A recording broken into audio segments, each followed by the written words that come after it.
Oh, how the mighty have fallen. Upcoming Pixar film Elemental, yep, so from Disney, is expected to have the worst opening weekend in the company's history. Now, this isn't, well, this is a surprise, but also isn't a surprise. Disney, Pixar have been on the decline for some time, but this is shockingly bad for Pixar. Like, shockingly bad.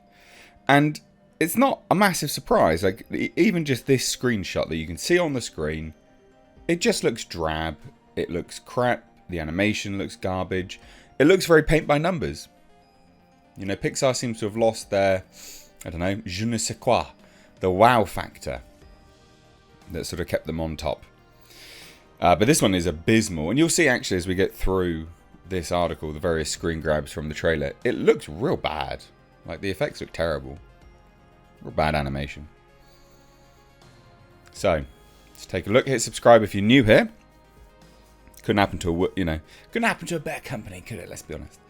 So, the upcoming Pixar film Elemental is predicted to have the company's worst opening weekend in its entire history.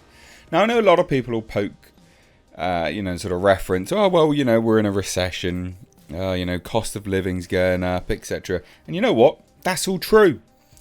But even still, this is a bad opening weekend. And, just as an FYI, that doesn't hold true when you're looking at the likes of Mario. People will still go and watch good movies when there's a good movie out. This just isn't a good movie. Or at least won't be appealing to people. And that's what matters. So Variety is reporting that the film is tracking to have, it's dropped by the way, it was 40, a 35 million opening weekend. Box office tracking website Box Office Pro predicted back in May that the film would gross anywhere between 28 to 39 million in its opening weekend and go on to gross 89 million and 155 million in its entire theatrical run at the domestic box office. 155 million in its entire domestic run would be monumental failure for Pixar. You know, a company that was the name in family entertainment. And they were. They were the name in family entertainment. So more recently now, things have started to change. Tracking has differed.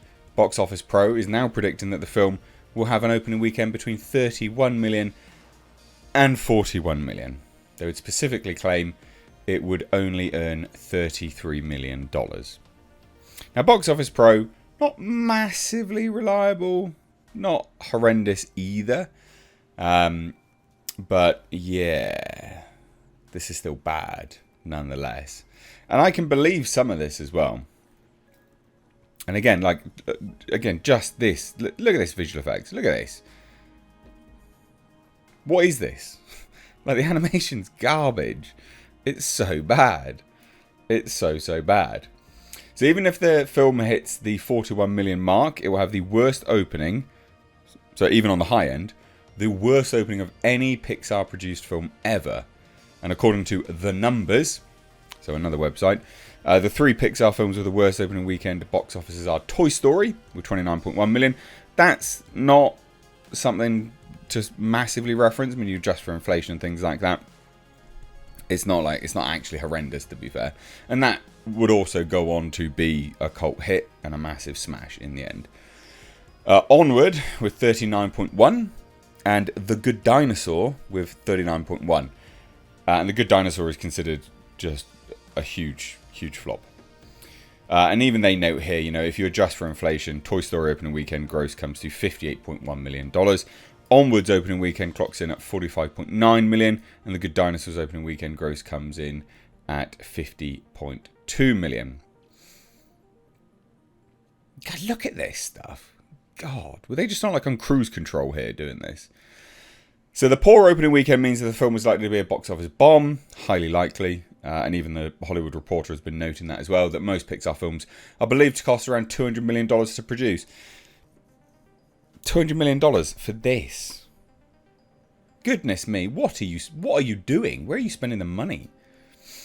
So if the film has a $200 million production budget, it needs to make around $500 million to break even on the conservative side, using a 2.5 times factor.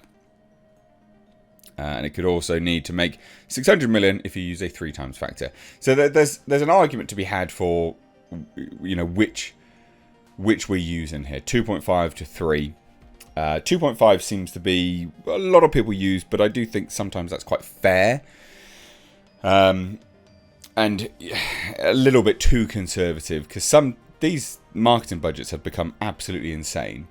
Really genuinely insane. And then you have to factor in the theatre cost as well, 50% average, worldwide total on that. China takes like, I don't know, between 70% of the theatre cut. So it's, 50% as an average is a pretty good marker there. But yeah, a huge bomb. $200 million. Not even touching $50 million opening weekend domestic. That's awful.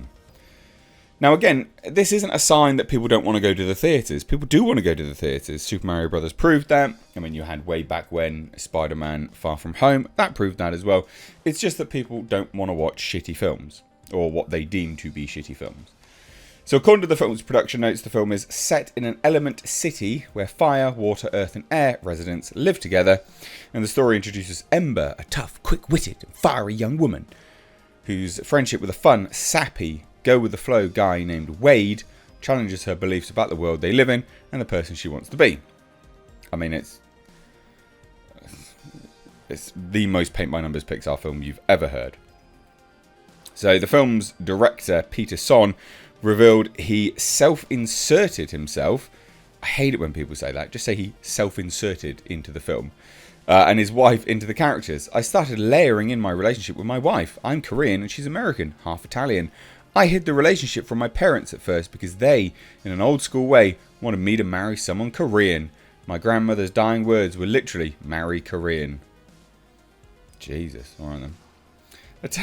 Doesn't sound like... Alright, fine. Anyway, Son would go on to claim that the movie is about understanding our parents as people. From that understanding comes an appreciation for the sacrifices that they've made for their kids. My parents immigrated from Korea in the early 70s, so I was born there and raised with Korean traditions, language, culture in the very American New York City. That led to some culture clashes along the way between first and second generation, and I took for granted the trials and tribulations they must have experienced. Look, at the end of the day, this is the most paint-by-numbers Pixar film possible, but to be the worst opening in the history of the company is just staggering right now. I mean, I can believe it. It's not something which I'm going to look at and go, oh yeah, I don't believe that. No, absolutely I believe this. Absolutely. There's barely any marketing that I have actually seen for this. The marketing that I have seen seems atrocious. And it just doesn't seem that interesting. And I quite like some Pixar films, in fairness. But what do you guys think? Let me know down below. Cheers, guys. Take care.